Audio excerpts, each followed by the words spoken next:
Hey, thanks for joining me. Back in those early 90s, the mid 90s, when Image Comics was going, um, Top Cow started out kind of the way everyone else did. You got the main star, the main artist, the image founder, like all the other guys, McFarlane, Liefeld, Lee, has their studio and their line of books. And they kind of started out like everyone else. Silvestri has Cyberforce, a team of cybernetically enhanced mutants, and it kind of was fine. And but eventually they kind of started to find their footing by moving away from superhero stuff into more magical fantasy stuff, like primarily Witchblade and the Darkness. But Cyberforce kept going. I've been reviewing those and loving the current stories that we're on where David Finch is really coming into his own. So Top Cow, started out kind of the same, and it eventually found its footing, like I was saying, with all these other titles. And they had a lot of neat stuff going on. And they hired some really great artists. How many of any of you remember this? 9-Volt by Anthony Chun. Do any of you remember this? Do any of you even remember that artist? I saw him show up doing some work in some books, and he was kind of okay. But with a lot of these Top Cow artists that got hired on, Silvestri had an eye for talent. I mean, they all did. Well, yeah, I guess they all did. Jim Lee certainly did. But Silvestri picked up a bunch of people that were really good. And he picked up this Anthony Chun guy from somewhere for some reason. And he drew some pages in some books. And eventually, like most of these artists, they all got a chance to draw their own book. Michael Turner got the opportunity to draw Witchblade, which wasn't his, but he was absolutely the star of that book. And he got to not just draw it, but help, direct the story. David Finch got on to Cyberforce and was just kicking ass with that. Silvestri went on to do Darkness, and then Joe Benitez jumped on to Darkness after that.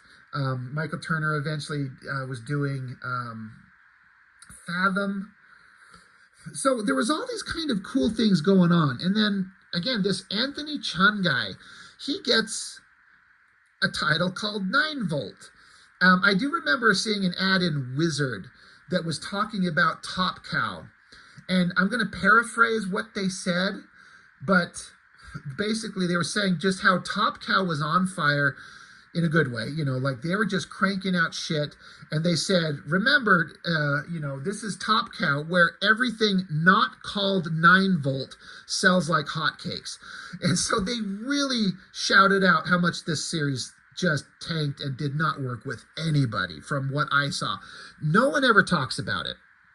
I don't remember anyone discussing it when it came out. I don't know how well it sold. It had to have not been anything.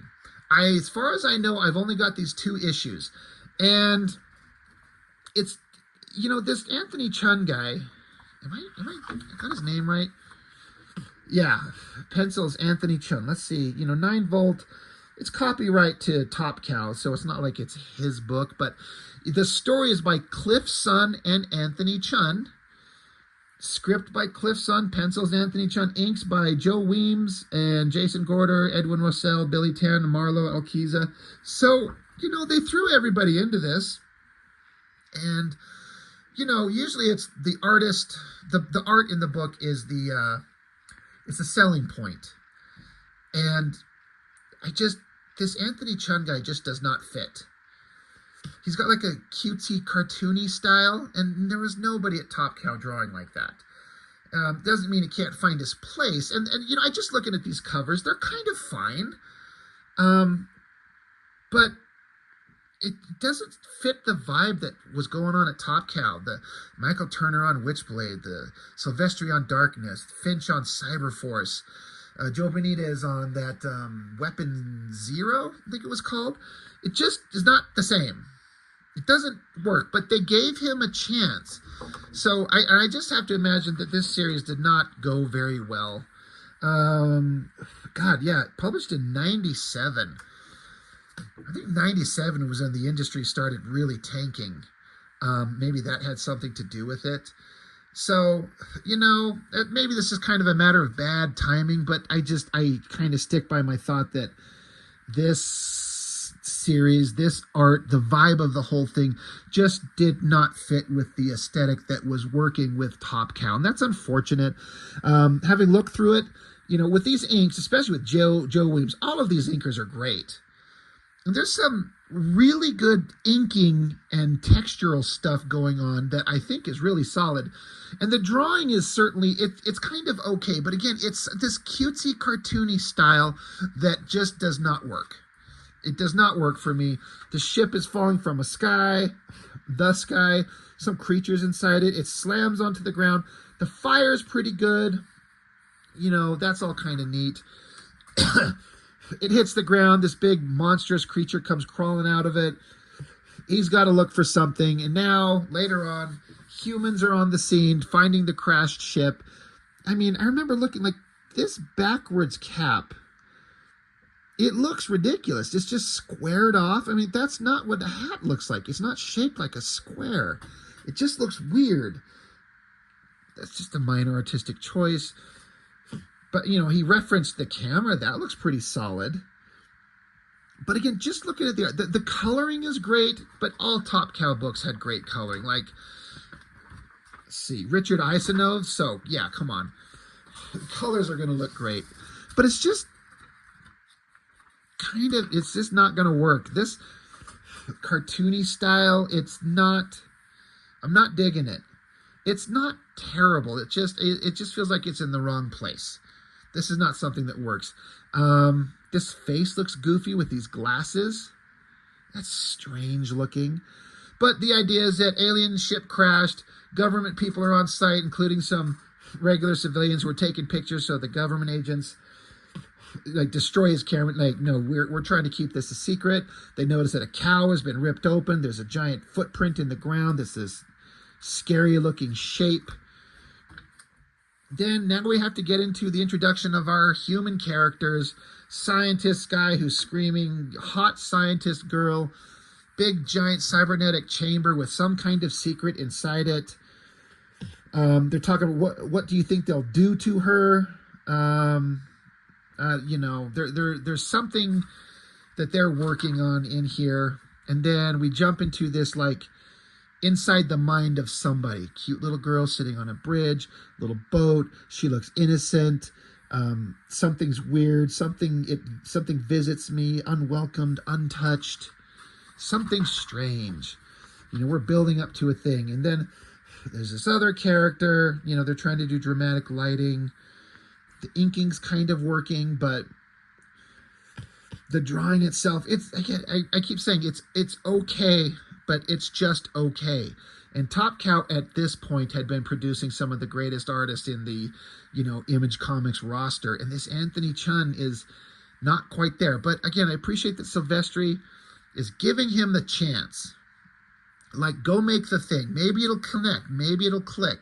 They clearly sold him on the idea. And again, I'm just assuming this is how this goes because it's Silvestri's studio. So I assume they have to shoot him the elevator pitch. You're like, hey, buddy, here's the pitch. We got this thing. This is going to be this way. This is the hook. This is why it's going to be awesome. Can we? Give us permission. And if Silvestri thinks that the artist is ready to handle his own book and the pitch works, I assume he gives him the go. Okay, go make the book. Let's roll the dice. Let's see what happens. Really liking the sharp inking going on up here. But random character, he's walking through the forest, and there's this weird, creepy, bug-looking thing. It's kind of interesting design. I don't hate it. I'm not blown away by it. It's creepy, but it has it has the possibility of looking really dynamically scary and interesting, drawn by another artist. But this guy, he's got such a adorable kind of cartoony style. It's almost like he should have gone the way J. Scott Campbell. Campbell started over at Wildstorm with a very cartoony style and eventually morphed and pushed that cartoony style to find a flawless, perfect design sense and a way of drawing that everyone just loved. And it's like this guy didn't quite know which way to go or just didn't go that way. I don't know. It's like he's still trying to do the Top Cow house style, but That's just not, it doesn't seem like maybe that's his strength. This painting of Ripclaw is pretty badass. But we're back with the inner thoughts of whoever this young girl character is. She's flying a kite. Everything's exciting. The kite snaps and gets away from her. It trails off into the distance. You can tell it's some kind of flashback or other scene because the color palette is changed the way it was with the first time we saw this scene. With this, it's kind of got a certain color tone all over the whole scene, and it's reproduces here. So it lets you know through the colors we're somewhere else. More scientist people tracking down stuff. Fun uplighting and the inking on that face. That is really solid. That car, I mean, look, I can't draw a better car. I'm not going to pretend. Like, I like to draw, but holy shit, I can't draw cars very well. So I couldn't do any better, but I'm not working for Top Cow. So, that car, it tells you what it is. Like, you can tell, but it's kind of goofy, kind of cartoony, not fitting right. So, they get they're searching, they stop, they've detected something, they go running through the forest, they run into some other random ass people. So here's the thing, as you can see in the story, I get what they're doing and why they're doing it. They're doing a slow build up to the reveal of the star of the comic. And I get the point of that, but unless you're doing a graphic novel that's a huge thick book, or you're talking about a TV or a movie or some shit, in my opinion, a comic book don't have the star of the show not show up until the end of the book. Because, like, your secondary characters, like, you guys are not that good of a writer. I'm sorry, you're not. This is all cliche, boring stuff. I don't care about scientist guy and scientist girl and government agent guys and handsome, hunky guys walking through the forest. None of this is interesting. Just take a look at Savage Dragon, for example. Eric Larson, who knows how to craft a comic book. That first issue of Dragon starts out with Dragon jumping into battle, punching bad guys. We're instantly in the action. We're right there in it. And we get to see the main character in action immediately. And then he starts doling out backstory little by little. But in this brand new Top Cow book, with untested writers and artists and concepts, you're dragging us through this story. None of this is that interesting, guys. There's nothing unique going on. The only thing that's potentially interesting is your title character, which is this some girl chick thing, which you're going to guess by, looking at the cover to issue 2, is a cybernetic warrior babe, probably inspired by some anime shit, which is great. Have her there instantly. Start with her on page 1, and then dole out the backstory little by little. I get what they're trying to do. I respect it, but it doesn't work. It's just, I'm like, God, where is something interesting that's going to happen? So scientist guys are up. They've got some hunters. Again, the color palette changes to be kind of monochromatic to show that we're looking at this hunter guy explaining what he saw. He sees something. He hides out in a tree, gets his gun, going to take a shot at a deer, and some giant monstrous thing comes rumbling through. This thing we saw at the beginning of the book. And so all these regular guys are like, oh shit, this must be what we're looking for. So yada, yada, yada.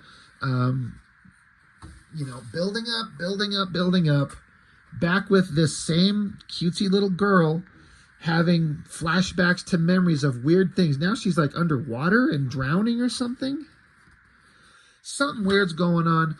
Back with the humans. They're going through the forest. They find a dead deer.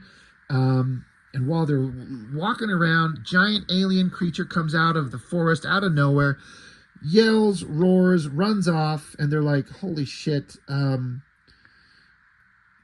we gotta figure out what this is and how to deal with it. Okay, back with the scientists, they're talking, they're going on and on.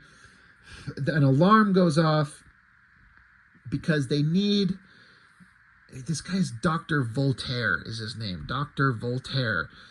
Brainy scientist with gray, poofy, weird hair, very cliche.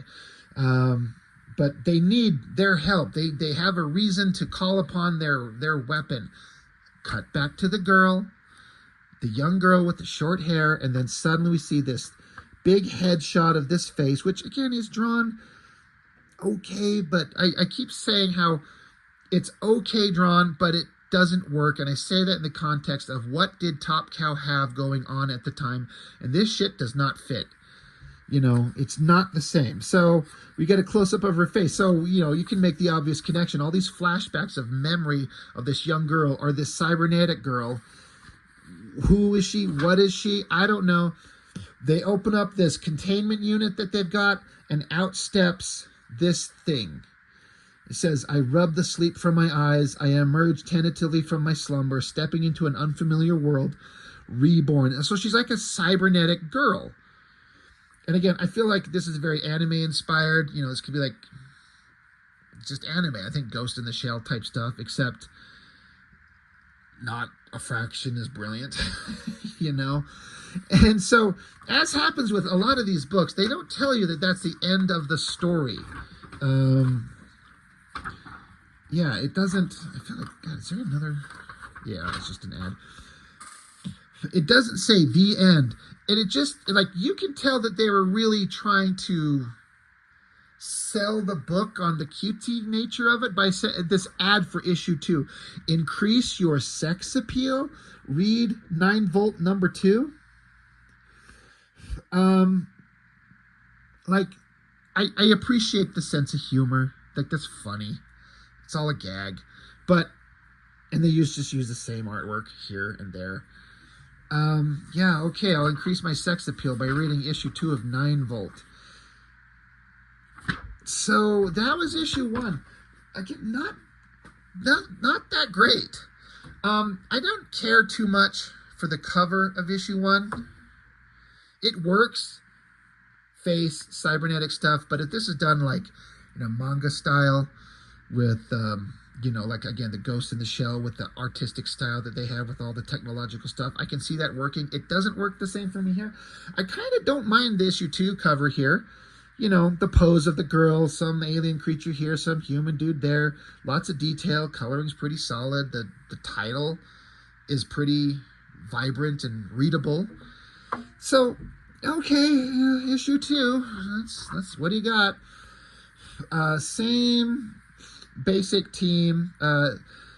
Inks, it had Joseph Weems as like the primary inker in the last one, but now he's just enlisted with, you know, 5 other guys. So, you know, whatever. So, kind of interesting layout. The big circle kind of porthole window on this giant flying airplane thing she's looking at. And again, she's got this like happy-go-lucky, isn't she so adorable, bright-eyed and a cute smile? I mean, my instinct would to make her kind of like a soulless, emotionless machine. But maybe that's cliche and stupid. Maybe they're trying to do something different. And she's like, oh, she's adorable. But I'm like, I'm not interested in cutesy little adorable tiny little robot girl thing. Whatever. It's a giant flying plane. I guess it's okay. Vehicles are hard. It's kind of weird looking, but it works. So, you know, they're taking Robot Girl to go into the forest where all the alien creature things were. So we got the scientists. God, the scientist guy is always screaming. It looks like he's always freaking out. But yeah, this airplane thing's flying along. You got all the people out there in the forest. Weird flat top head shot there. But yeah, soldiers. God, they look like fucking Nazi soldiers there. These helmets and the uniform. That's weird. It's a weird choice. But yeah, you know, there's a monster out in the forest, so everyone's gathering. Talk. Oh shit, the flying ship is on its way. Sorry, I'm interested in this ad. It says there's only 2 things that can save Cyberforce now. And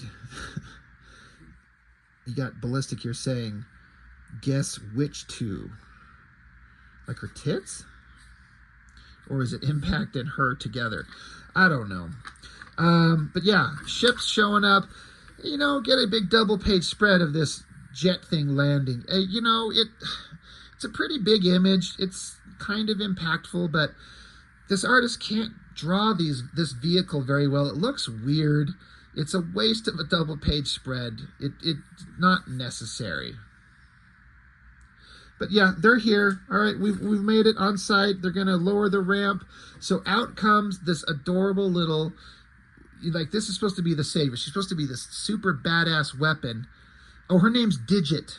Yeah, that's right, Digit. Ugh. It's so adorable. I just want to puke. And they literally mount like a camera on top of her head.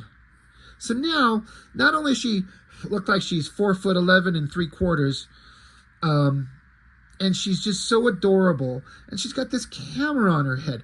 This makes her look so stupid. It's just so dumb. This big shot of the girl's kind of fine. Again, the art's just serviceable. It's okay, but it's not blowing me away considering what we've seen. So she looks like a scrawny little prepubescent girl, you know, but are we supposed to find her sexy and attractive? She's too young looking. It's kind of weird. So she's walking around. She thinks she sees something. She finds the big animal creature. It's sitting there next to a fire. So she shuts off the camera. So she's already like disobeying orders. So she puts the gun to its head and says, "Sayonara, sucker." So she's going to shoot it in the back of the head. So she does. She unloads with her super powerful badass weapon just into the back armor plating of this creature, and it just bounces off. It doesn't do anything. So now, not only is she tiny and adorable and stupid, but she's a fucking idiot because she just starts shooting, gives up her element of surprise. So she's not dangerous. She's not tactically smart. It's just she's stupid. And this giant monster stands up. That's pretty well drawn. I'll give him credit for that. She's like, "Oh my God, that didn't work. Time for plan B." So she just punches it and then jumps up on top of it and keeps punching it. And she says, "Suck fist, roach," and says, "Babaloo," whatever that means. So it smacks her away. She hits the ground. So she's like, "Where do you think you're going?" So it takes off up into the trees. So she's a badass, so she can jump up into the trees and chase it. She could shoot cables from her fingers that burrow into it and electrocute it. She says, "How do you like..." Oh my God. She says, "I am woman, hear me roar. How do you like them apples?" Wow. That is just... that is terrible writing. I guess it doesn't hurt the guy. So he grabs her by her little cable extensions that, you know, she shot into him, throws her away again, and she plops onto the ground right in front of all the humans. And so scientist guy's screaming again. He's like, "This is what happens when you disobey orders, you little robotic bitch." And so she's pissed off. So she's like, "I can, you know, no one makes a fool out of me," and gets away with it. And everyone's like, "Oh, insolent child." And one guy's like, "Incredible. This is stupid. Oh my God. This is so dumb." So she runs back into the forest, runs into the giant creature thing, and now suddenly her punch actually works, and it rips the mask off the face, and you got some humanoid-ish looking creature underneath the armor that looks like he's wearing lipstick. So, you know, there's that. So I guess she keeps beating the shit out of him until his entire mask is ripped off. And now we get a sad face on this creature who is just manhandling her easily on all the previous pages. But now that she shows back up, and now it's, you know, it's a boss girl moment where she starts punching the shit out of him. And so she's able to rip his armor off, and he says some weird alien shit. It's almost like you're supposed to almost barely be able to decipher it, but I can't. She says, "He's trying to speak to me." They make contact, and they're like, oh, their eyes are full of emotion and understanding. Their sympathy. Oh, they're friends now. Well, suddenly she got tough enough to beat the shit out of him. And so now she shows up back to the humans. And she's like, "Hey, look, I got a friend." Literally says that. "It's okay, everyone. He's a friend." Okay. Whatever the hell this story. This is, I think, the guy that saw the demon creature in the forest. He's like some kind of preacher. And yeah, where are they? That demon creature thing is speaking through him. That's the same face that was in issue 1. They just copy pasted that. I don't get. I guess that creature thing is controlling this guy for some reason. We're supposed to be scared. So, several crazed junkie terrorist fanatics, 3 unlikely heroes, and 1 bomb in 9-volt issue 3. I don't think I collected that. I don't think I kept going. I think after this I was like, I'm done. Thank you. I was going to pick up Brandon Peterson's Arcanum. I was getting Ascension. I was getting Witchblade. I was getting Darkness. I was getting Cyberforce. Top Cow had me by the balls and were dragging me around through the comic industry. And then they put out this 9-volt, and they squeezed my balls too strong, and it made me drop it because I was done. Sorry, Anthony Chun. 9-volt sucks. That's probably being too harsh. I mean, again, they tried. And they gave it a fair shot. It doesn't fit the aesthetic. I don't know. If it wasn't connected to the Top Cow universe, if it was just a Image comic book separate of its own, would that have helped? I mean, probably not. I don't know. Again, this, like I said, this showed that it was printed in 97. That's when the industry ate shit and devoured itself. Maybe it was just bad timing, but I don't think bad timing had anything to do with the content, the art, the style, the vibe of this book. This wasn't going to work at Top Cow. I don't think it was, and I think it died a pretty quick death, unfortunately, as far as I know. But I don't know. Anybody else pick this up? Anybody else remember it? Anybody else have any memories of this? Does any of you out there that like this? And when I say like it, I mean, did you get it at the time and like it then? It's one thing if you haven't seen it before and you're looking at it and you might be like, you know what, Rob, that's not so bad. Like, you should chill out, like, lighten up. It's kind of fine. I get that. But if you saw this in real time back in 97, did you see it? Did you like it? You know, share with the group, everybody. Anyway, that's it. 9-volt, issues 1 and 2. You probably won't see any more of it from me because I'm almost certain I don't have the others because I was like, all right, I gave it 2 issues. I gave it a fair shot. I'm done. I'm out. So that's it. That's all I've got for now. Thank you for joining me. I really appreciate it. I'll see you next time.